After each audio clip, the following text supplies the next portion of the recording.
કાલનું રેકોર્ડિંગ બી યુટ્યુબ માં નાખવાનું રહી ગયું છે, આજે બે કરી.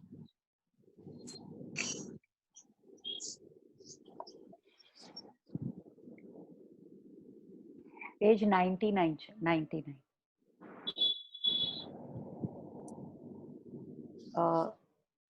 તે સાધુ કહે, જીનેન્દ્ર ભગવાને આમ કહ્યું છે તેમ હાકે જીનેન્દ્ર ભગવાનના નામે અમારા આવા મહાવીર હતા. મહાવીર ભગવાને આમ કહ્યું છે. અરે મહાવીર ભગવાને શું કહ્યું છે તે તને કઈ ખબર નથી. હવે યોનિની વાત આવે છે. જે જીવ યોનિમાં જન્મે તેને યોનિ કહેવાય. જે સ્થાનમાં જીવની ઉત્પત્તિ થાય તેને યોનિ કહેવામાં આવે છે. પૃથ્વીકાયિક જીવના 7 લાખ યોનિમુખ છે. અપકાયિક જીવોના 7 લાખ યોનિમુખ છે. તેજકાયિક જીવોના 7 લાખ યોનિમુખ છે. વાયુકાયિક જીવોના 7 લાખ યોનિમુખ છે. આમ કરોડની સંખ્યા નીકળી ગઈ અને લાખ આવ્યા. નિત્ય નિગોદી જીવના 7 લાખ યોનિમુખ છે. નિત્ય નિગોદ એટલે હંમેશા નિગોદમાં રહેનાર, ચતુર્ગતિ 4 ગતિમાં પરિભ્રમણ કરનારા, અર્થાત ઇત્તર નિગોદી જીવના 7 લાખ યોનિમુખ છે. ઇત્તર નિગોદ એટલે એક વખત નિગોદમાંથી બહાર નીકળીને પાછો નિગોદમાં જાય તેને ઇત્તર નિગોદ કહેવામાં આવે છે. એક નિત્ય નિગોદ, બીજું ઇત્તર નિગોદ થાય. વનસ્પતિ કાયિક જીવના 10 લાખ યોનિમુખ છે. દ્વિઇન્દ્રિય જીવના 2 લાખ યોનિમુખ છે. ત્રિઇન્દ્રિય જીવને ના 2 લાખ યોનિમુખ છે. ચતુરિન્દ્રિય જીવના 2 લાખ યોનિમુખ છે. દેવોના 4 લાખ યોનિમુખ છે. મનુષ્યના 14 લાખ યોનિમુખ છે. બધા થઈને 84 લાખ યોનિમુખ છે. બધા થઈને 84 લાખ યોનિ છે. આગળ વાંચું ને, કારણ કે આ તો ખાલી આમાં તો બધા આંકડા છે. નિત્ય નિગોદ સંગીતાબેન, નિત્ય નિગોદ અને ઇત્તર નિગોદમાં શું ફેર? નિત્ય નિગોદમાં એ જીવ ત્યાં ને ત્યાં જ રહે. સંગીતાબેન ને કહેવાય.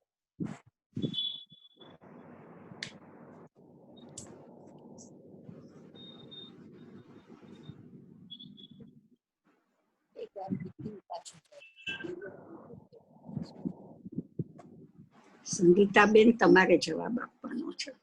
શું કીધું? ઇત્તર નિગોદ ને નિત્ય નિગોદમાં શું ફેર છે? નિત્ય નિગોદ ને ઇત્તરમાં એકવાર નીકળીને પાછો જન્મ થઈને પાછો નિગોદમાં જ જાય. અને નિત્ય નિગોદ એટલે પછી એમાં જ રહે. એમાં જ રહે ને, ઇત્તર નિગોદ જ થાય. નિત્યમાં નિગોદમાં જ રહે.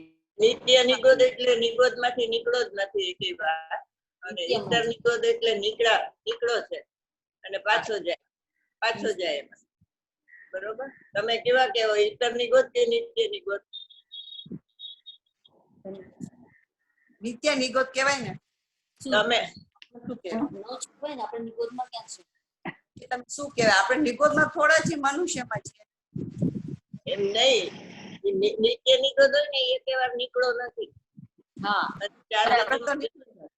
અને ઇત્તર નિગોદ વાળા નીકળીને પાછો જાય. બરોબર? તો તમે કેવા કહેવો, ઇત્તર નિગોદ કે નિત્ય નિગોદ?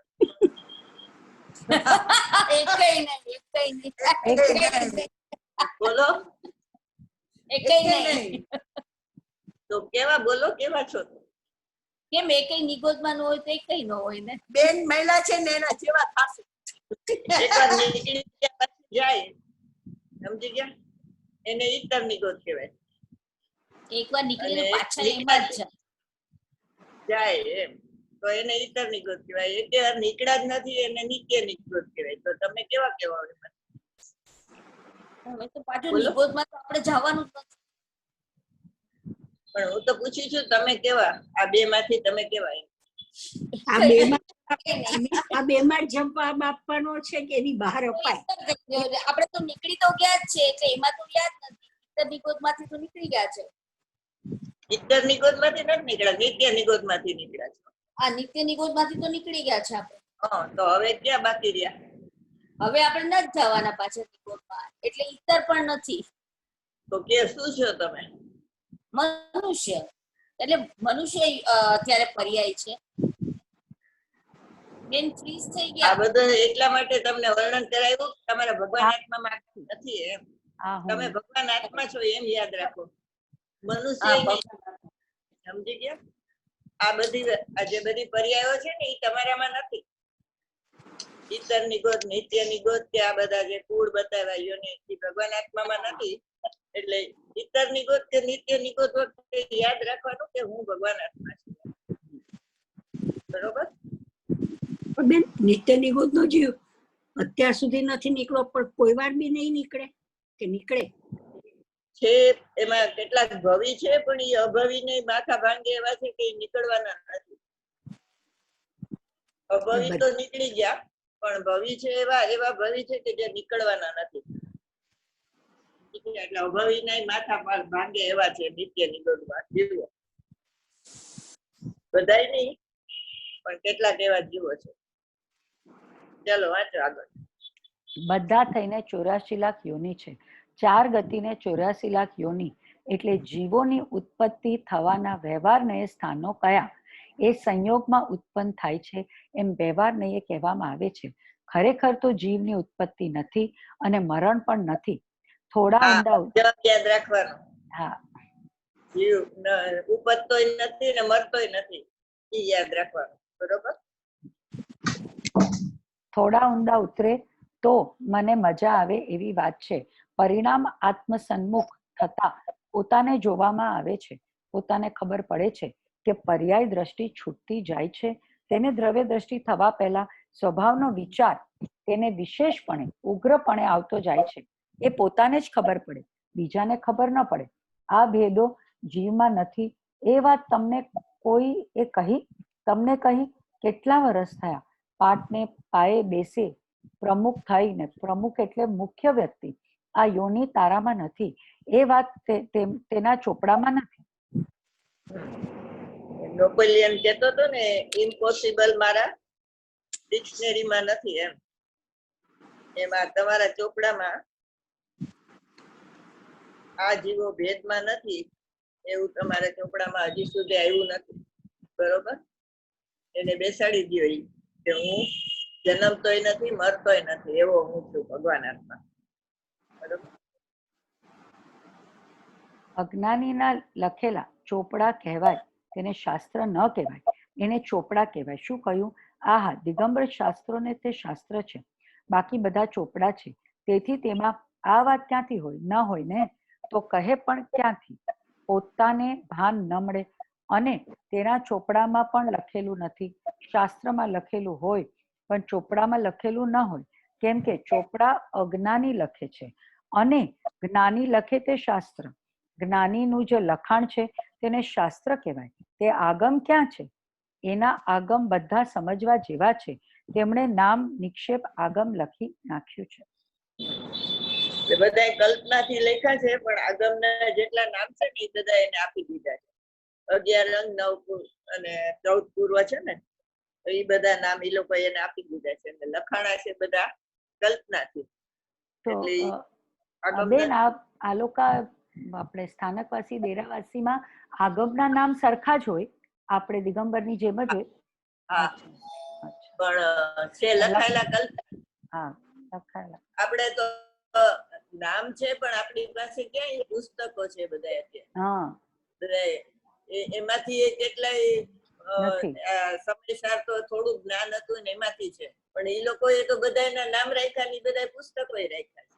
વિપાક સૂત્ર ને આન તેન આચારાન સૂત્ર બધું રાખ્યું. હા, એ લોકો તો આચારણ સૂત્ર તો બહુ વાંચે જાણે કે. તો ગુરુદેવ તો શું કે એક હાથી હોય એને પેલા સાઈ ના પાવડર થી ભરો અને એના પછી પાણી નાખો ને પછી લખો, એટલું તો એક આચરણ સૂત્ર થાય. અને પછી ડબલ હાથી થતા જાય અને ઠેઠ 11 સુધી ડબલ કરવાના એ બધા. બીજું સૂત્ર ડબલ, પછી ત્રીજામાં 94, પછી ચોથામાં 8, એવા હાથી લખાતા જાય. અને એ 11 નું જેટલું જ્ઞાન થયું ને એટલું જ પાછું ઓલું 14 પૂર્વનું એથી વધારે છે. એટલે કેટલું બધું જ્ઞાન થઈ ગયું. એટલું બધું કઈ છે નહીં, પણ આ લોકોએ નામ બધા આપી દીધા છે.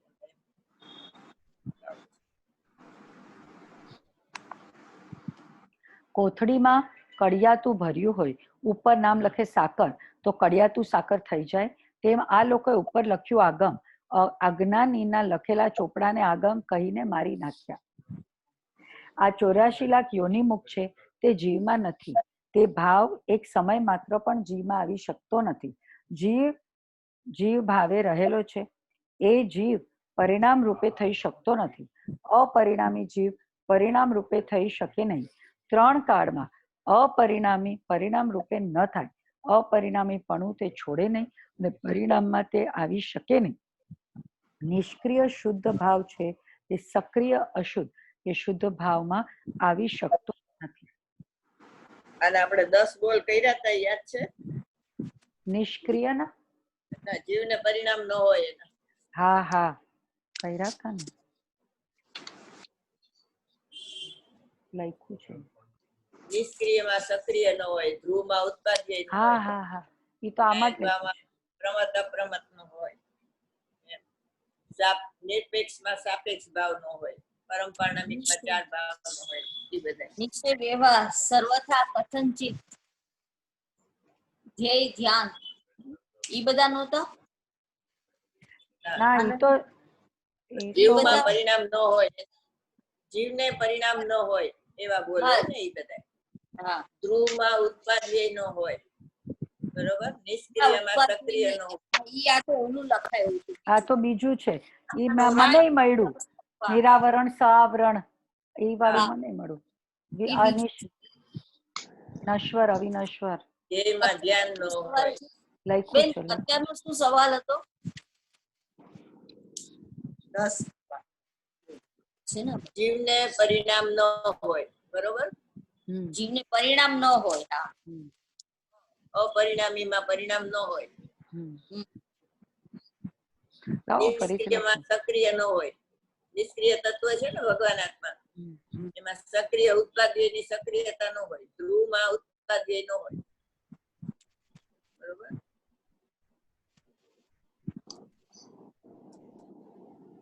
એના એક ભાવમાં પ્રમત અપ્રમત ન હોય. આત્મજ્યોતિમાં નવ તત્વ ન હોય.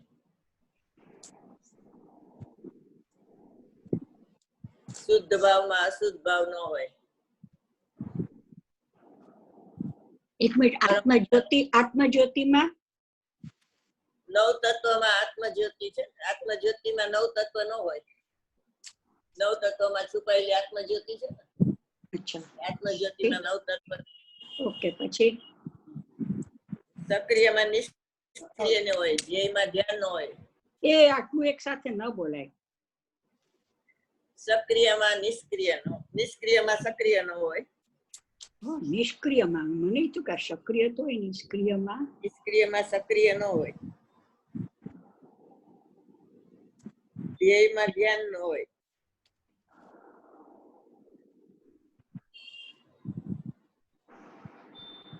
કેટલા 10 બોલ છે? એ તો ઘણા છે. આ તો અમે લખાવ્યા એટલા. બાકી ઘણા હોય. મેં લખ્યા છે 1 2 નિરપેક્ષમાં 3 સાપેક્ષ ન હોય. મેં તો અત્યારે 5 લખ્યા છે. બોલો, હમણાં 5 લખ્યા. શુદ્ધ નું અશુદ્ધ ને એવું કઈ જ્યાં પર્યાયનો નિષેધ હોય ને એ બધા બોલ લખવાના અને ભેગા કરવાના એમ. બરોબર.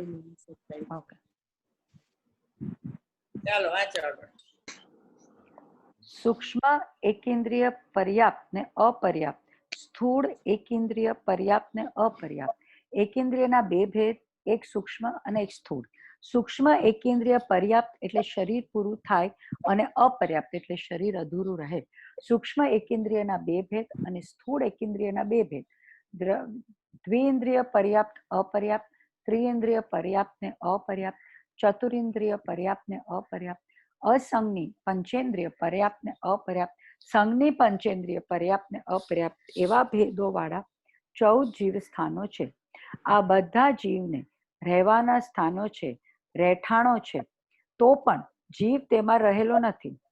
કયા જીવ સ્થાનો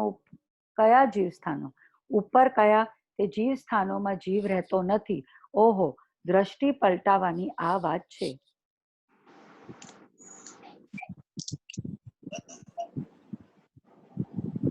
આ બધા ભાવો પર્યાયમાં છે, દ્રવ્યમાં નથી. બરોબર. 14 જીવ સ્થાન, 14 ગુણ સ્થાન ને 14 માર્ગના સ્થાન. એનાથી ભગવાન આત્મા રહિત છે. સ્વભાવથી વિચારશો તો તેને સ્વભાવની પ્રાપ્તિ થશે. આહા, પર્યાયથી વિચારશો, ભેદથી વિચારશો, વ્યવહારથી વિચારશે, તેને સ્વભાવની પ્રાપ્તિ નહીં થાય. તેને સ્વભાવનો વિચાર જ ઉઠશે નહીં. આ શુદ્ધ ભાવ અધિકારનો આખો રેડ લાઈટ છે એમ કે તમે આ ભેદથી વિચારો ને તો તમને નહીં ખ્યાલ આવે, પર્યાયને સામું જોશો તો નહીં ખ્યાલ આવે, વ્યવહારથી જોશો તો નહીં ખ્યાલ આવે. સ્વભાવથી સ્વભાવની પ્રાપ્તિ થાય. બરોબર. અનુભવ પહેલા તારી વિચાર કોટી બદલાવ.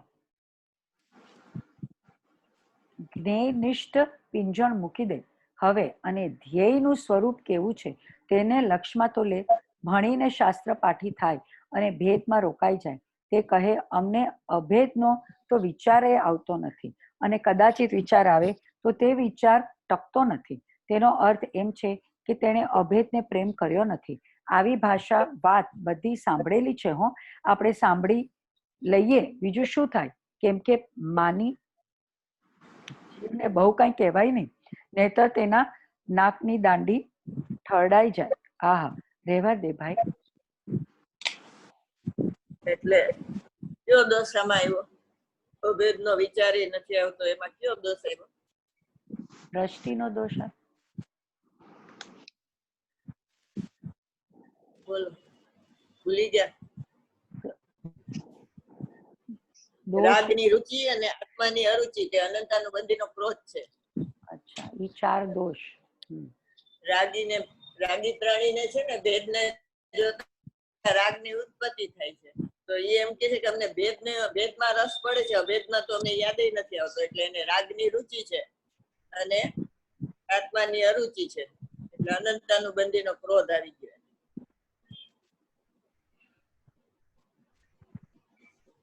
એટલે જે 4 પોઈન્ટ છે એને દોષ કહેવાના.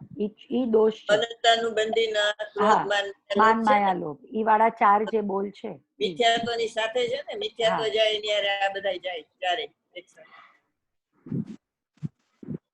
મિથ્યાત્વ એ દોષ છે, એની હારે જે આ ચારિત્રના દોષ છે એ દોષ છે. ઓલો શ્રદ્ધાનો દોષ, આ ચારિત્રનો દોષ. બે અવિનાભાવી એક સાથે જાય. આહા, ભેદના વિચારમાં જામાં તારી બુદ્ધિ બગડી જશે. તું બુદ્ધિથી ભ્રષ્ટ થઈ જઈશ, કેમ કે એ ભેદો તારામાં નથી. તું તેને જીવના ભેદપણે માની રહ્યો છો, પણ એ અજીવનો ભેદ છે. એ જીવના ભેદપણે અમને દેખાતો નથી. જરા સૂક્ષ્મ વાત આવી ગઈ. એટલે જીવ છે ને એક જ પ્રકારનો છે. એનો તમે ભેદ પાડો સંસારી ને સિદ્ધ, તો કર્મને કારણે પડે. કે કર્મ સહિત હોય તો સંસારી, કર્મ રહિત હોય તો સિદ્ધ દશા થાય. પણ એ કર્મને તમે કર્મની અપેક્ષા ન લ્યો તો સિદ્ધ તો બધાયનો એક જ પ્રકાર, સિદ્ધ જેવો છે બધાયના જીવ, એક જ પ્રકારનો હોય જીવ. એટલે એમ કે છે કે ભેદને જોઈશ ને તો તારી બુદ્ધિ એમાં નહીં ચાલે, પછી અભેદની બુદ્ધિ ભ્રષ્ટ થઈ જશે. એમ ભેદને જોવે રાગી પ્રાણી એટલે એને રાગ ઉત્પન્ન થાય. છદ્મસ્યુને નિયમથી રાગ ઉત્પન્ન થાય. કેવડી ભગવાનને રાગ ઉત્પન્ન ન થાય, કારણ કે એ વિતરાગ છે. પણ રાગી પ્રાણીને રાગ ઉત્પન્ન થાય એટલે ભેદને જાણવાનો નિષેધ છે. સમજાવવા માટે એને ભેદ પાડીને સમજાવ્યું, પણ પછી સમજાવવું છે જેને એને અભેદ બતાવો છે, અને જેને સમજવું છે એને અભેદ જોવો છે. એટલે ભેદ દેખાતા જીવને ભેદ પણ એમને દેખતા નથી. આવી સૂક્ષ્મ વાત આવી ગઈ. પછી નિયમસારમાં આગળ કળશ આવશે કે મુનિરાજ અને કેવડીમાં જરાક જ ફેર છે. એ જરાક ફેર કેવી રીતે દેખાણો? કર્મ જોયા એને. એટલે મુનિરાજ ને કર્મ સહિત જોયો અને કેવડી ને કર્મ રહિત જોયા. એટલે પછી બીજા કળશમાં એમ કે છે કે મુનિરાજ ને અને કેવડી ને આપણે ભેદ જોઈ છે ને તો એ જળમતી છે. એટલે જળમતી કેમ કે કર્મના હિસાબે એને ભેદ પડતા થાય, એવી એ ન જોવે તો જળમતી ન થાય. એટલે અભેદ નિર્વિકલ્પ દશામાં એ કેવડી જેવો છે સાધક. બરોબર.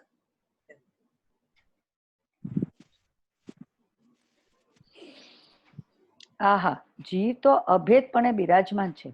આ જે બધા ભેદો કયા તેનો ઉપચારથી જીવના ભેદો કયા, પરંતુ નિશ્ચય ન જોવામાં આવે તો એ બધા ભેદો અજીવના છે. એ મારા ભેદો નથી, કેમ કે હું તો અભેદ છું. આ મસ્તી ચડી જાય એવી વાત છે હો. બે ઘડી તો સંસારનું વિસ્મરણ થઈ જાય તેવી વાત છે. એ ભેદો મારામાં ક્યાં છે? હું તો અભેદ ટંકોત્કીર્ણ એક શુદ્ધ પરમાત્મા છું. આ બધા ભેદો મારામાં નથી. એ ભેદો તો જીવમાં નથી, પરંતુ તેનાથી બીજી એક વાત હજી સૂક્ષ્મ આવે છે. આહા, એ જીવનો ભેદ છે અને જીવનો ભેદ છે અને જીવનો ભેદ છે અને જીવનો ભેદ છે. એ અને નથી, એ બધી જગ્યાએ એ. અરે રહેવા દે, એ ભેદ જીવમાં નથી. એ બધા ભેદો અજીવના છે. આ વાત સમયસારના અજીવ અધિકારમાં છે. સમયસરના અજીવ અધિકારમાં પરિણામને જ અજીવ કીધા, એટલે આ જીવ નહીં એમ. બરોબર. સમયસરનો અજીવ અધિકાર અને નિયમસરનો શુદ્ધ ભાવ અધિકાર બે એક જ વાત છે. ઓલામાં નાસ્તિથી વાત કરી છે ને આમાં અસ્તિથી વાત કરી છે, એટલો ફેર.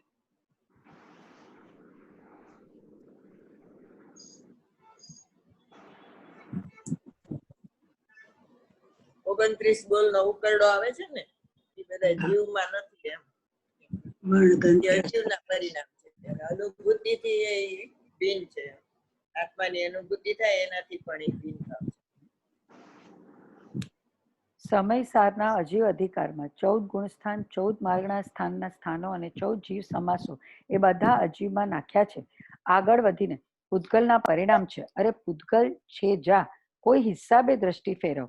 આહા, કોઈ હિસાબે દ્રષ્ટિને તું અંદરમાં લાવ, જ્યાં જીવ છે ત્યાં લગાવ, તો તારું કામ થઈ જશે.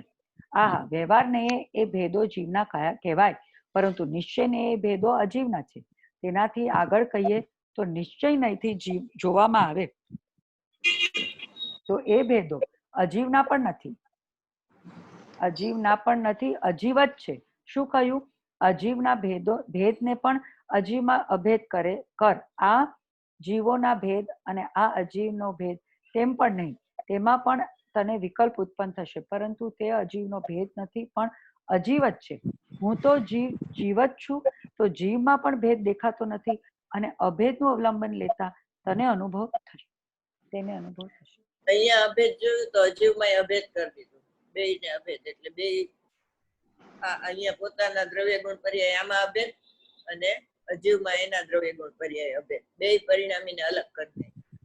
એટલે એમાં વિકલ્પ ઉત્પન્ન ન થાય, નિર્વિકલ્પ દશા પ્રગટ થાય. સમજાવવા માટે કીધું કે આ તારો ભેદ નથી, અજીવનો ભેદ છે. પછી અજીવ જ કહી દીધું એને, અજીવમાં અભેદ કરી નાખ્યું. સંવર અધિકારમાં છે ને ઉપયોગમાં ઉપયોગ છે ને ઉપયોગમાં ક્રોધાદી નથી, તો ક્રોધાદી ભાવ કર્મ ને દ્રવ્ય કર્મમાં અભેદ કરી દીધું. એટલે એના દ્રવ્ય કર્મના દ્રવ્ય ગુણ પર્યાય અને અહીંયા પોતાનો જ્ઞાન પરિણામ ને અભેદ કરી દીધું. એટલે પોતાના દ્રવ્ય ગુણ ને જ્ઞાન પરિણામ ને અભેદ લીધું. બે દ્રવ્ય જુદા થઈ ગયા. જીવના જે ભેદો કહેવામાં આવે છે તે ઉપચારથી કહેવામાં આવે છે. જીવના ભેદને અજીવમાં અભેદ કર એમ કહેવું છે. જીવના જે ભેદો કહેવામાં આવે છે તે ઉપચારથી કહેવામાં આવે છે. સર્વજ્ઞ ભગવાને તે ભેદો વ્યવહાર નહીંથી કયા છે. શાસ્ત્રમાં લખાણ આવે છે કે આ જીવનો ભેદ છે, આ જીવનો ભેદ છે, એ બધા વ્યવહાર નહીંના કથનો છે.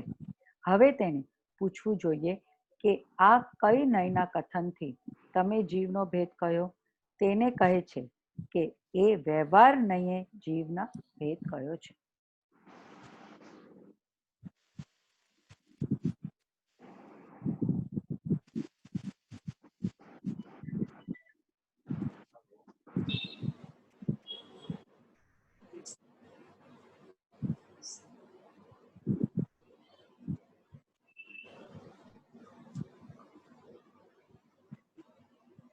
આમાં ત્યાં 5 બોલ હતા, એમાંથી એક બોલ આવ્યો. કયો બોલ આવ્યો? 5 બોલ માંથી ને આજે જ 5 બોલ વાંચ્યા. હે ને આજે જ આગળ 5 બોલ તમે લખાવ્યા હતા ને એ વાંચ્યા.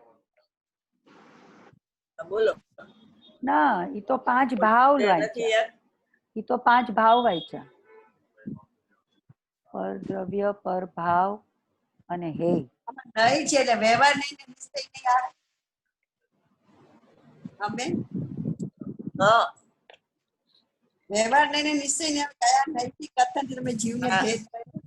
ઈ એક ભેદ થયો, બીજા 4 ભેદ ક્યાં છે? અભેદ થયા છે. કોઈ બી ગાથા હોય ને એને 5 રીતે સમજવાની. શબ્દાર્થ, શબ્દાર્થ, નયાર્થ, ભાવાર્થ, એ બધું આવે ને. આગમાર્થ અને મતાર્થ. એક બોલો એટલે ભેરવીને પછી બધું યાદ આવે. એટલે આમાં કયો બોલાવ્યો? આમાં કયો બોલાવ્યો? આમાં આવ્યું જીવનો ભેદ. આ તો આગમ, શબ્દાર્થ, ભાવાર્થ, મતાર્થ, નયાર્થ. આ નિશ્ચય નયની વાત છે. નયાર્થ આવે શાસ્ત્રાર્થ. શાસ્ત્રાર્થ. નયાર્થ. સર્વજ્ઞ ભગવાને કીધું છે એમ કરીને તમે એને માન્ય કરો ને તો એ ન ચાલે, કારણ કે સર્વજ્ઞ ભગવાને વ્યવહાર નહીં કીધું છે એટલે એનો અર્થ એમ છે નહીં. બરોબર? નિશ્ચય નહીં કીધું હોય તો એનો અર્થ એમ જ છે. એટલે નિશ્ચય નહીં હોય એ સત્યાર્થ હોય, વ્યવહાર નહીં હોય એ અસત્યાર્થ હોય. એટલે જ્યાં જ્યાં નિશ્ચય નહીં કથન હોય એને સત્યાર્થ જાણીને એનું શ્રદ્ધાન કરવું, અને જ્યાં વ્યવહાર નહીં કથન હોય તેને અસત્યાર્થ જાણીને એનું શ્રદ્ધાન છોડવું. મોક્ષ માર્ગ પ્રકાશકમાં આવે છે. 11મી ગાથાને અનુસરીને એને લખ્યું છે ટોડરમલ સાહેબે.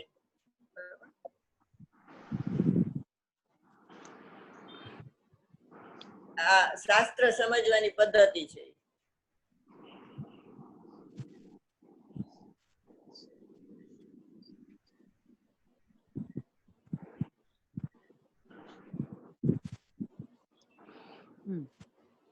જો વ્યવહાર નહીં આ ભેદોને જીવનો ભેદ કયો છે, તો હું પૂછું છું કે નિશ્ચયને તે ભેદ કોના છે? તમે મને જવાબ દો. જો નિશ્ચયને જીવનો ભેદ કહે તો પેલો ઊભો થઈને ચાલ્યો જાય, પછી તે પેલાની સામે વાત પણ કરે નહીં. આ કોઈ મૂર્ખ લાગે છે? ભલે ગાદી ઉપર બેઠો હોય, મોટો વાંચનકાર હોય, પણ તેથી શું? આહા, મારા પ્રયોજનની અહીં સિદ્ધિ થતી નથી એમ જાણીને તે મૂંગે મોઢે ચાલ્યો જાય. તે તકરાર કરતો નથી, પરંતુ ક્ષમતા રાખે છે. શું કીધું? અહીંયા તો એ કે જો મારું પ્રયોજનની સિદ્ધિ નથી થતી તો વયા જવાનું ત્યાંથી, કારણ કે નિશ્ચય નિશ્ચયમાં તો ભેદ છે જ નહીં ને.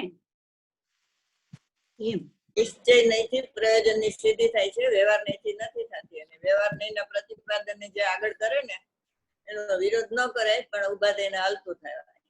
એમ કરો કેતા હોય ને એ જ્ઞાની નથી, જાણે આત્માનો સ્વભાવ જાણવું છે. જાણવું વાત આવે ને એનું પ્રતિપાદન થાય ને એને જ્ઞાની કહેવાય. બાકી દયા કરો, દાન કરો, પૂજા કરો, ભક્તિ કરો એવો કરો નો શબ્દ આવતો હોય તો કરો એટલે મરો. બરોબર? ક્ષણ ક્ષણ ભયંકર ભાવ મરણે કાહો રાજી રહો. કોઈને પૂછવું ન પડે, આપોઆપ પરીક્ષા થઈ જાય પ્રવૃત્તિ, અને કેવું ન પડે કોઈને. અહીંયા કહે છે જે જીવ અભેદ સુધી પહોંચ્યો નથી તેને ભેદ વ્યવહાર નહીં જીવને કહ્યો. સર્વજ્ઞ ભગવાને ભલે કહ્યો હોય, એ ભેદને વ્યવહાર નહીં જો જીવનો કયો હોય, તો મારો પ્રશ્ન છે કે એ ભેદ નિશ્ચય નહીં કોનો છે? સર્વજ્ઞ ભગવાને એ ભેદ વ્યવહાર નહીં ભલે દર્શાવ્યો હોય, મને મંજૂર છે, અને હું પણ વ્યવહાર નહીં તે જીવનો ભેદ છે એમ જાણું છું, પણ તેમ માનતો નથી. હું પણ એમ જાણું છું કે સર્વજ્ઞ ભગવાને જે આ વ્યવહારને દર્શાવ્યો છે કે આ અજીવના ભેદો છે, આ અજીવના ભેદો છે, હું પણ એમ જાણું છું. પરંતુ મારો એક પ્રશ્ન છે કે વ્યવહાર નહીં એ ભેદ જીવનો છે, તો નિશ્ચયને એ ભેદ કોનો છે? તો કહે છે કે એ ભેદ અજીવનો છે. ત્યારે જીવ સામાન્ય ઉપર તેની દ્રષ્ટિ આવ્યા વિના રહેતી નથી, કેમ કે એ ભેદ મારામાં નથી. ભેદ મારામાં નથી તેનો તો નિષેધ કર્યો, પરંતુ એ ભેદને અજીવમાં નાખ્યો એટલે કે ભેદ ઉપરથી લક્ષ છૂટી ગયું અને તેની દ્રષ્ટિ અભેદમાં આવી ગઈ. બે દ્રવ્યનું ભેદનાન કરીને એને અજીવમાં નાખ્યો ને એટલે એના પરની મમતા છૂટી ગઈ, પરિણામ ઉપરની. બરોબર?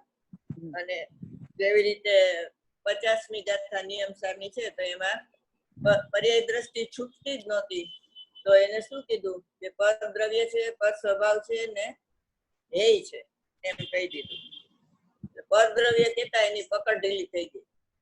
અને સીધું સ્વદ્રવ્ય એટલે પોતાના ત્રિકાળી ધ્રુવ ભગવાન આત્મા ઉપર આવી ગઈ નજર. છેલ્લામાં છેલ્લા પરાકાષ્ઠાનું વેદનાન કરાવ્યું એમાં 50મી ગાથામાં.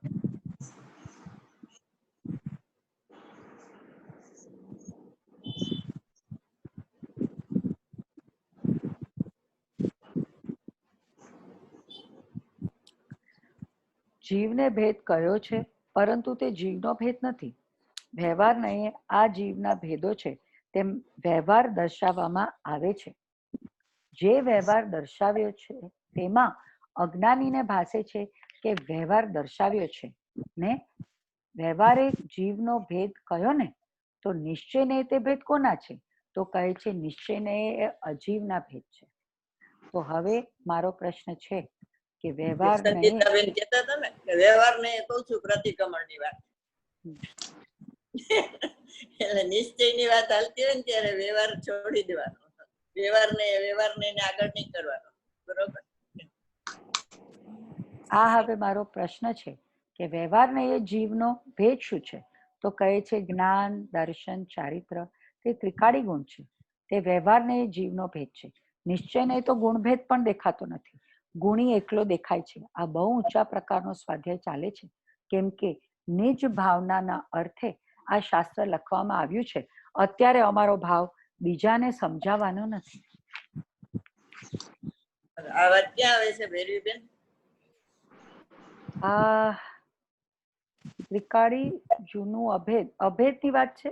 હા, રહસ્યપૂર્ણ ચિઠ્ઠી મોક્ષ માર્ગ પ્રકાશક છે ને, હા, એમાં રહસ્યપૂર્ણ ચિઠ્ઠી છે ને, એમાં આવે છે કે લોકોને આગમનો વ્યવહાર તો પ્રસિદ્ધ છે. એટલે વ્યવહાર સમ્યક દર્શન, જ્ઞાન, ચારિત્ર ના પરિણામ છે ને એ તો પ્રસિદ્ધ છે, પણ નિશ્ચયનો વ્યવહાર પ્રસિદ્ધ નથી. નિશ્ચયનો વ્યવહાર છે જ્ઞાન, દર્શન, ચારિત્ર અને મોક્ષ માર્ગ. બરોબર. ઈ છે. અને અધ્યાત્મનો ઈ વ્યવહાર કહેવાય, ઓલો આગમનો વ્યવહાર કહેવાય. અને અધ્યાત્મનો નિશ્ચય એટલે ત્રિકાળી ધ્રુવ ભગવાન આત્મા છે. પછી પ્રવચન સારની ગાથામાં આવે છે કે આ જે શુભ ભાવ છે ને બધા એ મનુષ્ય ઉચિત વ્યવહાર છે, અને શુદ્ધ ભાવ છે ને એ આત્મ ઉચિત વ્યવહાર છે. એ શેમાં આવે છે? પ્રવચન સારમાં ન્યાય અધિકારની પેલી ગાથા છે, 58 ગાથા. એટલે મનુષ્ય ઉચિત વ્યવહારને છાતી સરસો આપ્યો છે, પણ આત્મ ઉચિત વ્યવહારને પોતાના અનુસરતો નથી. એમ તો નિશ્ચય તો ક્યાંથી અનુસરે એમ કે.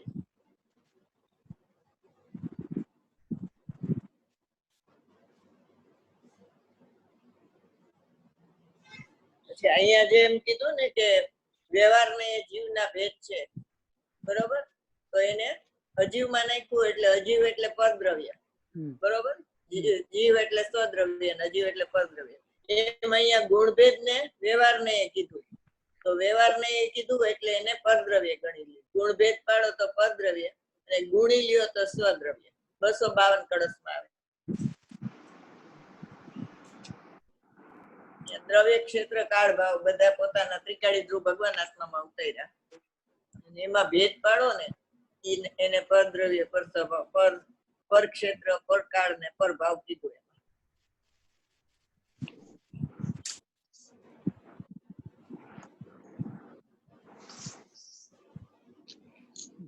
રાજમલજીએ ગુણભેદ ને પરદ્રવ્ય કીધું, અને અમૃતચંદ્ર આચાર્ય અને પદ્મપ્રબલધારી દેવ અને કુંદકુંદ આચાર્ય પર્યાય ને પરદ્રવ્ય કીધું.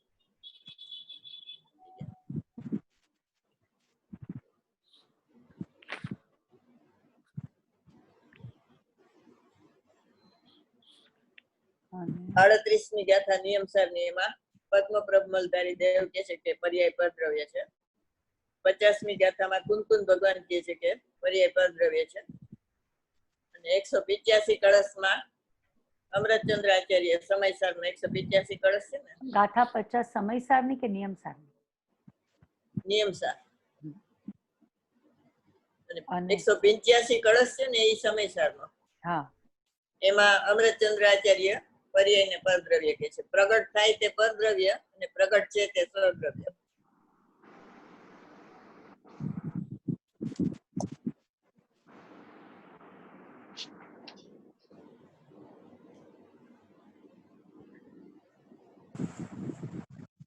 જીવની અપેક્ષાએ પૂતગલ છે ને એ પરદ્રવ્ય છે અને પૂતગલની અપેક્ષાએ જીવ પરદ્રવ્ય છે એવું 79 ગાથામાં કીધું સમયસારની સમયસારની ગાથા 79 એમાં શું કીધું? 79 માં જીવને પરદ્રવ્ય કીધું અહીંયા પૂતગલની અપેક્ષાએ.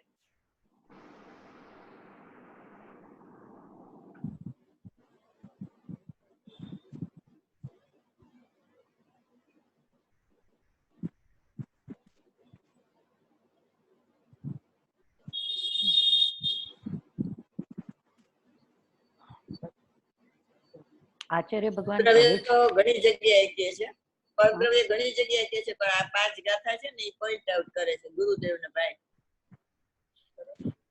4 ગાથા થઈ. 4 ગાથા એક કળશ. રાજમલજી જે છે કળશ ટીકામાં કેટલામો કળશ કીધો તમે? 252 252. 2 કળશ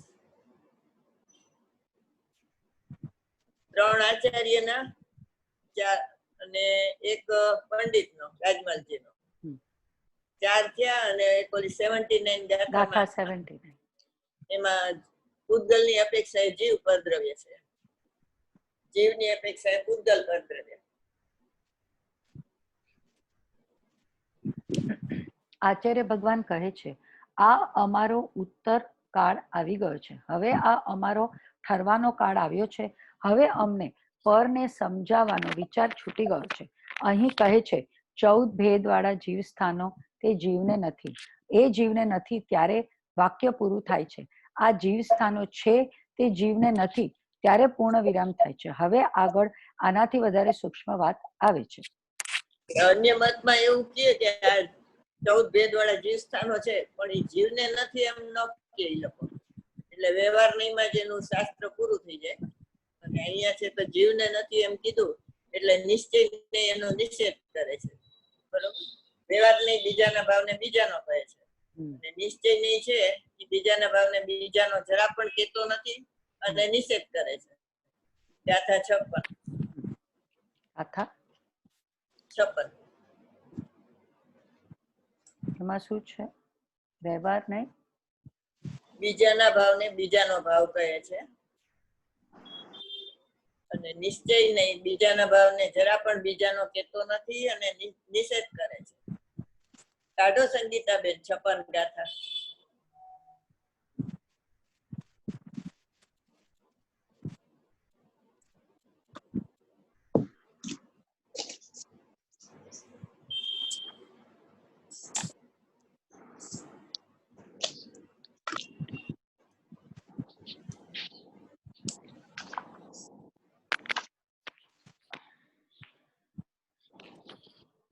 વાંચો 56 ગાથા શું વાંચું? ગાથા વાંચું? આ બધું આખું ગાથા ને ટીકા ને બધું વાંચો. ઓકે. વર્ણાદિ ગુણ સ્થાનક ભાવો જીવના વ્યવહારથી પણ કોઈએ એ ભાવો નથી આત્મતાના નિશ્ચય કરી. ટીકા. અહીં વ્યવહારને પર્યાસિત હોવાથી સફેદ રૂનું બનેલું વસ્ત્ર જે કસુંબ વડે રંગાયેલ છે એવા વસ્ત્રના ઔપાધિક ભાવ એટલે કે લાલ રંગની જેમ પૂતગલના સહયોગ વશે અનાદિકાળ જેનો બંધ પર્યાય છે એવા જીવના ઔપાધિક ભાવ એટલે કે વર્ણાદિ ને અવલંબીને પ્રવર્તતો થકો તે વ્યવહારને બીજાના ભાવને બીજાનો કહે છે અને નિશ્ચયને દ્રવ્યના આશ્રય હોવાથી કેવળ એક જીવના સ્વાભાવિક ભાવને અવલંબીને પ્રવર્તતો થકો બીજાના ભાવને જરા પણ બીજાનો નથી કહેતો નિષેધ કરે છે. માટે વર્ણથી માંડીને મૂળસ્થાન પર્યંત જે ભાવો છે તે વ્યવહારથી જીવના છે અને નિશ્ચયથી જીવના નથી એવું ભગવાનનું સ્યાદવાળું કથન યોગ્ય છે.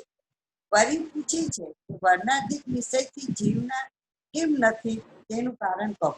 તે પ્રશ્નનો ઉત્તર કહે છે. હવે 57. બસ એટલું. હાલો વાંચો.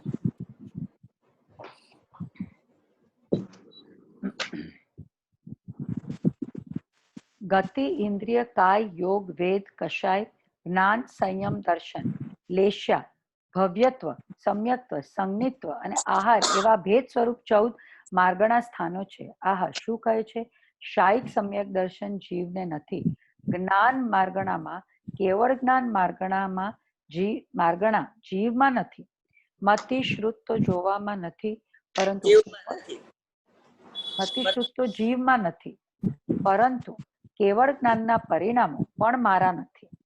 તેથી આજથી હું તેના પ્રત્યાખ્યાન કરું છું. ભાવિ કાળે જે કેવળ જ્ઞાન પ્રગટ થશે તે મારામાં આવી જશે, તેમ 3 કાળમાં બનવાનું નથી. તેના હું આજથી પ્રત્યાખ્યાન કરું છું. દ્રષ્ટિમાંથી હું તેનો ત્યાગ કરું છું. પર્યાય મારામાં નથી, ભાવિની પર્યાય મારામાં નથી એવો ત્યાગ કરું છું. તેનું નામ પ્રત્યાખ્યાન છે. વર્તમાનમાં શાયિક સમ્યક દર્શન મને પ્રગટ થયું છે, અથવા સક્ષમ અથવા ઉપશમ, તે મારામાં નથી. તેની હું આલોચના કરું છું. ભૂતકાળમાં જે સમ્યક્ત્વ માર્ગણાના જે 6 પ્રકારના ભેદ છે તે મિથ્યાત્વ માર્ગણા છે, એ પૂર્વે મારામાં નહોતી એમ પ્રતિક્રમણ કરી લઉં છું. આહા, આ અપૂર્વ વાત છે.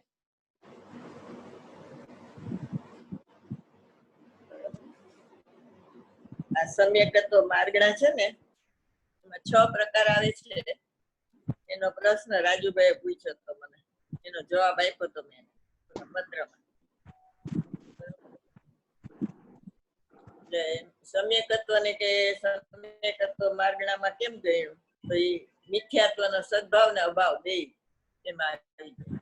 એટલા માટે ચોથું ગુણસ્થાને 6 પ્રકારના માર્ગણામાં આવી ગયું. મિથ્યાત્વ માર્ગણા એ પૂર્વે નહોતી ને પ્રતિક્રમણ. એટલે સોગાનીજી કે છે ને, જે મેં કિસકા ધ્યાન કરું, મેં તો ધ્યેય સ્વરૂપ હું, પર્યાય કો મેરા ધ્યાન તો કરું. તો એને વર્તમાનમાં ભાવશ્રુત જ્ઞાન પ્રગટ થયું છે, ધ્યાન ધર્મ ધ્યાન પ્રગટ થયું છે, અને ભાવિમાં શુક્લ ધ્યાન પ્રગટ થયું છે. એને પૂર્વમાં આર્ત ધ્યાન ને રૌદ્ર ધ્યાન હતું, એનું પ્રતિક્રમણ થયું. વર્તમાનમાં આલોચના થઈ અને ભવિષ્યનું એને પ્રત્યાખ્યાન થયું. એટલે ત્રિકાળી ધ્રુવ ભગવાન આત્માના લક્ષ્ય ઈ બોલ બોલે છે. પરિણમન થયું ને ત્યારે એની બોલ બોલે છે. હવે એનું સાંભળીને બધા પછી એમ બોલવા માંડે કે મેં કિસકા ધ્યાન કરું, મેં તો ધ્યેય સ્વરૂપ હું. જેને ધ્યાન પ્રગટ થયું છે એ બોલે છે, બરોબર? ધ્યેયને જોઈને એમને એમ ન હાલે. એટલે પછી ગુરુદેવ એમ કે છે કે ત્રિકાળી ધ્રુવ ભગવાન આત્માના મહિમા આગળ અમને કેવળ જ્ઞાનનો મહિમા ગાવાની ગાતા લાજ આવે છે, શરમ આવે. કારણ કે કેવળ જ્ઞાન તો એના અનંતમાં ભાગે ગુણ ને એના અનંતને ભાગે કેવળ જ્ઞાન છે. એટલે કે એનો મહિમા ગાતા અમને લાજ આવે છે. એટલે એટલું ત્રિકાળી ધ્રુવ ભગવાન આત્માનો મહિમા છે કે કેવળ જ્ઞાનનો મહિમા આવતો નથી. ચાલો આગળ વાત. આ ભેદો જે વ્યવહારે જીવના કહ્યા તે ભેદો મારામાં મને દેખાતા નથી. અભેદની દ્રષ્ટિમાં એ ભેદોનો મારામાં અત્યંત અભાવ છે, અને મારામાં ગુણભેદ હોવા છતાં અભેદની દ્રષ્ટિમાં એ ગુણભેદ પણ વિલય પામી જાય છે. ગુણભેદ દેખાતો નથી. પર્યાય તો મારામાં છે જ નહીં, પણ ગુણભેદ મારામાં છે, પરંતુ અભેદને અર્થે એ ગુણભેદ પણ મને તિરોભૂત થઈ જાય છે, દેખાતો નથી. આ બહુ ઊંચા પ્રકારના છે. હોય ને દ્રવ્ય પર્યાયના ભેદજ્ઞાનમાં પર્યાયનો અભાવ છે ત્રિકાળી ધ્રુવ ભગવાન આત્મામાં, અને પરિણામી દ્રવ્યમાં પર્યાય ભેદ ગૌણ છે. પર્યાય ભેદ ગૌણ કરે, અને અપરિણામીમાં ગુણ ભેદ ગૌણ કરે. બરોબર? ગુણ ભેદ તો છે અંદર, પણ એને ગૌણ કરવાના અને ગુણીને જોવાના. એટલે દ્રવ્ય પર્યાયના ભેદ જ્ઞાનમાં પર્યાયનો અભાવ લેવાય, અને પરિણામી દ્રવ્ય હોય તો એને ગૌણ કરાય પર્યાય. એમ કે છે ને 11મી ગાથામાં કે વ્યવહાર સગળો એ અભૂતાર્થ છે, અસત્યાર્થ છે, જૂઠો છે. એટલે પર્યાયને જૂઠી ને અભૂતાર્થ કીધી તો ગુરુદેવ કે દ્રવ્ય પર્યાયના ભેદ જ્ઞાનમાં એ બરોબર છે, પણ પરિણામી દ્રવ્ય લ્યો તો પર્યાય છે, તો એને ગૌણપણે સ્વીકાર કરવાનો, એમ જ્ઞાન અપેક્ષા, ના દ્રષ્ટિ અપેક્ષા નથી. બરોબર?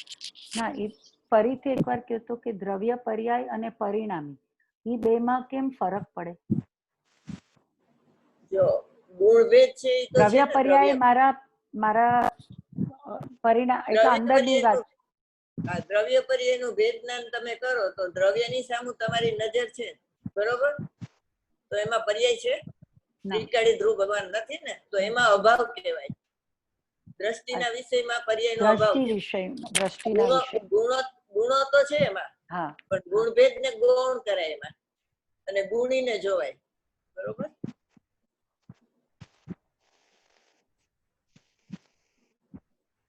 પણ જે સમયે તમે પર્યાયથી રહી જોયું એ જ સમયે પર્યાયથી સહિત થયા, તો અહીંયા પર્યાય ભેદ ને ગૌણ કરાય. અહીંયા અભાવ નથી પર્યાયનો, એ પર્યાય આત્મા થઈ ગઈ હવે. અને જ્યારે પરિણામીને જોવે ત્યારે ગુણભેદ કરે, તો જે ગુણભેદમાં સમય પર્યાયથી રહી જો એ જ સમય પર્યાયથી સહિત થયો, તો પરિણામી દ્રવ્ય થયો, તો એમાં પર્યાય ભેદ ને ગૌણ કરાય. અભાવ નથી એમાં પર્યાયનો.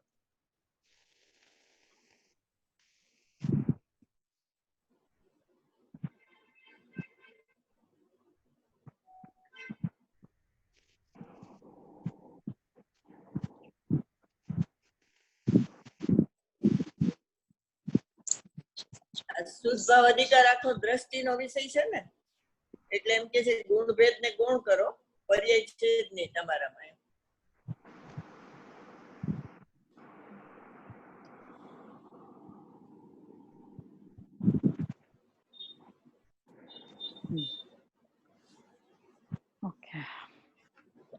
આ બહુ ઊંચા પ્રકારની વાત છે. આહા, એક પૈસા ભર પણ નિશ્ચયનો પક્ષ આવ્યો હશે ને.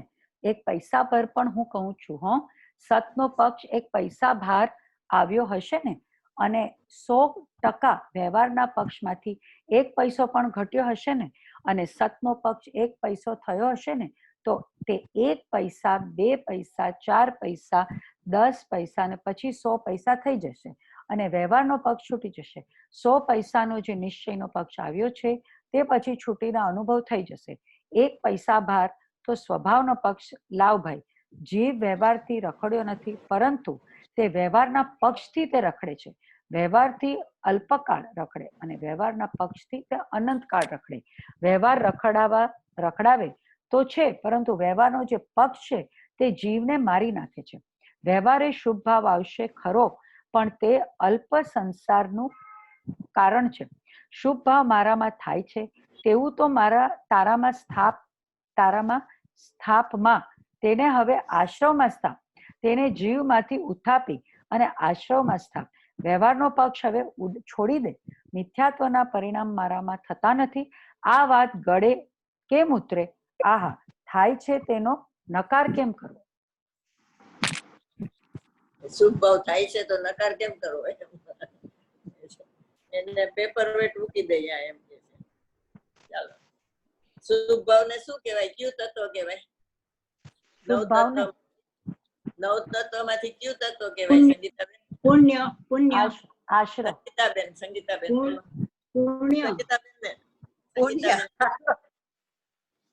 પુણ્યમાં શું ભાવ આવે ને? આશ્રવ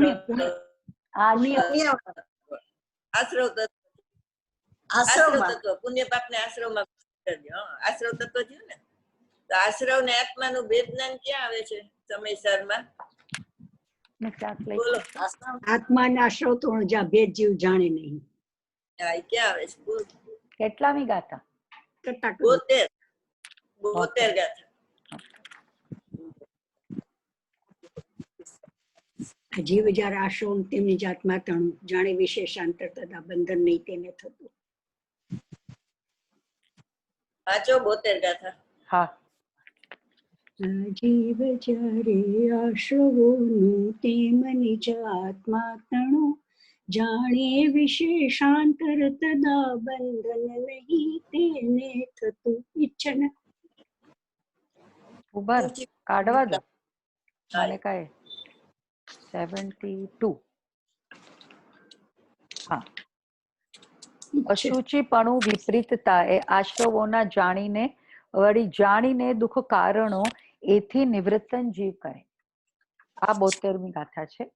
ગાથા છે આશ્રવોનું અશુચિપણું અને વિપરીતપણું તથા તેઓ દુઃખના કારણ છે એમ જાણીને જીવ તેમનાથી નિવૃત્તિ કરે છે. ટીકા. જળમાં શેવાળ છે તે મળ છે, મેલ છે. તે શેવાળની માફક આશ્રવો મળ છે, મળપણે મેલપણે અનુભવાતા હોવાથી અશુચિ છે, અપવિત્ર છે. અને ભગવાન આત્મા તો સદાય અતિ નિર્મળ ચૈતન્ય માત્ર સ્વભાવપણે જ્ઞાયક હોવાથી અત્યંત શુચિ જ છે, પવિત્ર જ છે, ઉજ્જવળ જ છે. આશ્રવોને જળ સ્વભાવપણું હોવાથી તેઓ બીજા વડે જણાવવા યોગ્ય છે, કારણ કે જે જળ હોય તે પોતાને તથા પરને જાણતું નથી, તેને બીજો જ જાણે છે, માટે તેઓ ચૈતન્યથી અન્ય સ્વભાવવાળા છે. અને ભગવાન આત્મા તો પોતાને સદાય વિજ્ઞાન ઘન સ્વભાવપણું હોવાથી પોતે જ ચેતક જ્ઞાતા છે, પોતાને અને પરને જાણે છે, માટે ચૈતન્યથી અનન્ય સ્વભાવવાળો જ છે, અર્થાત ચૈતન્યથી અન્ય સ્વભાવવાળો નથી. આશ્રવો આકુરતાના ઉપજાવનારા હોવાથી દુઃખના કારણો છે, અને ભગવાન આત્મા તો સદાય નિરાકુરતા સ્વભાવને લીધે કોઈનું કાર્ય તેમજ કોઈનું કારણ નહીં હોવાથી દુઃખનું અકારણ જ છે, અર્થાત દુઃખનું કારણ નથી. આ પ્રમાણે વિશેષ તફાવત દેખીને જ્યારે આત્માને આશ્રવોનો ભેદ જાણે છે, તે જ વખતે ક્રોધાદી આશ્રવોથી નિવૃત્ત થાય છે, કારણ કે તેમનાથી જે નિવૃત્ત તો ન હોય તેને આત્મા અને આશ્રવોના પરમાર્થિક સાચા ભેદજ્ઞાનની સિદ્ધિ જ થઈ નથી. માટે ક્રોધાદિક આશ્રવોથી નિવૃત્તિ સાથે જ જે અવિનાભાવી છે એવા જ્ઞાન માત્રથી જ અજ્ઞાનથી થતો જે પૌદ્ગલિક કર્મનો બંધ તેનો નિરોધ થાય છે. વળી જે આ આત્મા અને આશ્રવોનું ભેદજ્ઞાન છે તે અજ્ઞાન છે કે જ્ઞાન છે? જો અજ્ઞાન છે તો આત્માને આશ્રવોના અભેદ જ્ઞાનથી તેની કઈ વિશેષતા ન થઈ, અને જો જ્ઞાન છે તો તે જ્ઞાન આશ્રવમાં પ્રવર્તે છે કે તેમનાથી નિવૃત્ત્યું છે? જો આશ્રવોમાં પ્રવર્તે છે તો પણ આત્માને આશ્રવોના અભેદ જ્ઞાનથી તેની કાંઈ વિશેષતા ન થઈ, અને જો આશ્રવોથી નિવૃત્ત્યું છે તો જ્ઞાનથી જ બંધનો નિરોધ સિદ્ધ થયો કેમ ન કહેવાય? સિદ્ધ થયો જ કહેવાય. આમ સિદ્ધ થવાથી અજ્ઞાનનો અંશ એવો ક્રિયાનયનું ખંડન થયું. વળી જે આત્મા અને આશ્રવોનું ભેદ જ્ઞાન છે તે પણ જો આશ્રવોથી નિવૃત્ત ન હોય તો તે જ્ઞાન જ નથી એમ સિદ્ધ થવાથી જ્ઞાનનો અંશ એવા એકાંત જ્ઞાનનયનું પણ ખંડન થયું. ભાવાર્થ. શ્રીમદની શું વાત આવી? આમાં કૃપાળુદેવની બોલો. બંધનો નિરોધ છે. એટલે આત્મસિદ્ધિની માં છે. તમારી ઘરે આત્મસિદ્ધિ લીધી હતી ને આપણે ત્યારે કીધું હતું ઉપર માઇકમાં બધું યાદ. આપણને જ કઈ યાદ નથી. આમાં કૃપાળુદેવની કઈ વાત? આશ્રવોથી નિવૃત્તિઓ છે તો જ્ઞાનથી જ બંધનો નિરોધ સિદ્ધ થાય કેમ ન કહેવાય? 7મી ગાથા કેવું કઈક લીધું હતું? બોલો. આત્મસિદ્ધિની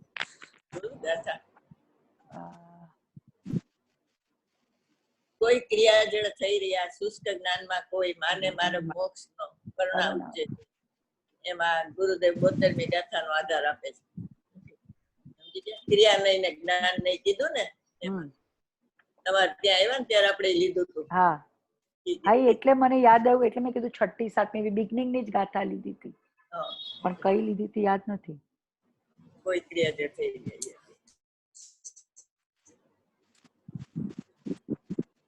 કેટલી વાર ભગવાન આત્મા કીધું ભારતીબેન? જી કેટલી વાર ભગવાન આત્મા કીધું 72 ગાથામાં? ગણવું પડે. આ તો સાચે જ ગણવું પડે. ગણવું નથી, ગણવું પડે.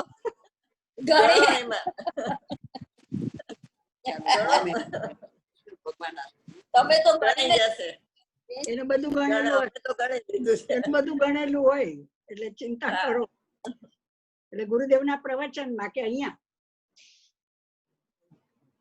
બેન, ગુરુદેવના પ્રવચનમાં કે અહીંયા?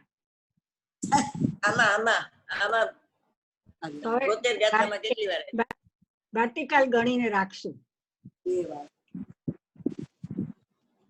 જો આ ભેરવી તો મંડી ગણવા.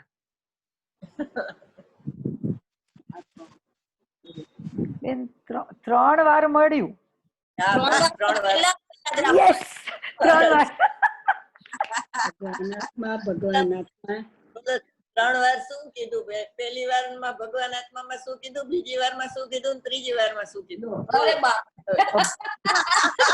ભગવાન આત્મા પોતે સદાય મગજ વિજ્ઞાન ઘન. ટાંકીને પહેલી આપો. વાર ભગવાનાત્મા નિર્મળ છે. પહેલી વારમાં શું પહેલી કીધું? વારમાં કીધું પવિત્ર જ છે, ચૈતન્ય શુદ્ધ પવિત્ર માત્ર સ્વભાવ પણ શુદ્ધ જ પવિત્ર છે. અને હા. બીજામાં વિજ્ઞાન ઘન કીધું. વારમાં એમ કીધું બીજી વાર કે વિજ્ઞાન સ્વભાવ પણ હોવાથી પોતે ચેતક જ્ઞાતા છે. અને અહીંયા ત્રીજામાં કીધું પહેલી નિરાકુરતા નિરાકુર સ્વભાવ ત્રીજા- ઘણી આવડી ગયા બેન. ત્રીજામાં શું કીધું? સદાય ત્રીજામાં શું? નિરાકુરતા સ્વભાવ, સદાય નિરાકુરતા સ્વભાવ. આગળ બોલો, આગળ બોલો. આવ્યું આકુરતાના આશ્રવ આગળ અમને નથી ના- અને કોઈનું કારણ કાર્ય નથી. કોઈનું કાર્ય કોઈનું કાર્ય તેમજ કોઈનું દુઃખનું કારણ નથી. અકારણ છે, દુઃખનું અકારણ. નથી. બીજી વાર અને એમાં અકાર્ય કારણ સત્યમાંથી કાઢે. બરોબર. હવે આશ્રવનું શું કીધું એમાં? અરે આ બેન આર્યું આશ્રવો આકુરતાને ઉપજાવનારા છે, હા હોવાથી દુઃખના કારણો છે. પહેલેથી બોલો. આશ્રવ શેવાળ કીધું પેલા તો આશ્રવ ને. એ તો દાખલો છે. હા પછી અશુચિ કીધું. આશ્રવ અશુચિ છે. પછી જળ ભાવ કીધા. આશ્રવ ને જળ ભાવ કીધા. સ્વભાવ હા, અને ત્રીજામાં દુઃખનું કારણ છે. હા, દુઃખનું કારણ છે. બસ. અને દુઃખનું કારણ. બ્રેકેટમાં હોય એનો મીનિંગ દુઃખનું કારણ છે. હા. ભગવાન આત્મા દુઃખનું અકારણ છે. એમ સુખનું કારણ ન કીધું પણ અકારણ કીધું, કારણ કે અકાર્ય કારણ શક્તિ એમાંથી કાઢી એટલા માટે. ચાલો વાંચો. હવે આજે આપણે પૂરું કરીએ બેન. કાલ પૂરું. વાણી કે જ્ઞાન સે સૂજે લોકાલોક સોવાણી મસ્તક નમો સદા દેવ. જય જિનેન્દ્ર. જય જિનેન્દ્ર, જય જિનેન્દ્ર.